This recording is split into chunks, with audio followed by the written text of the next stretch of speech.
การผลิตอุตสาหกรรมปรุงแต่งการค้าและการบริการมูลค่าการผลิต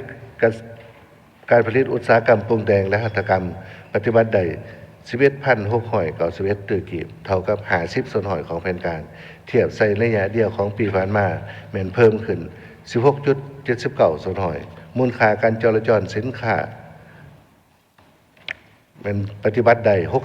62,766ตื้อกีบเท่ากับ50ส่วนหอยของแผนการเทียบใส่ระยะเดียวมันเพิ่มขึ้น 21.8 ส่วนหอย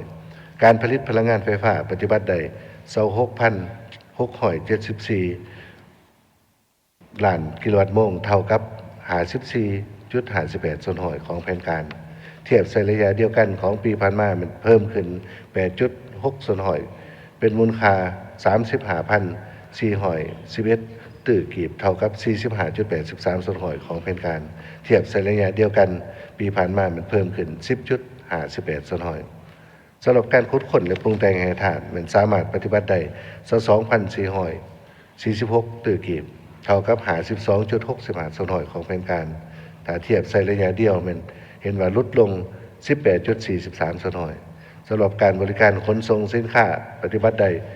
8,648 พันตนเท่ากับ53.49 ส่วนหอยของแผนการบริการขนส่งโดยสารปฏิบัติได้51,211 พันเถื่อคนเท่ากับ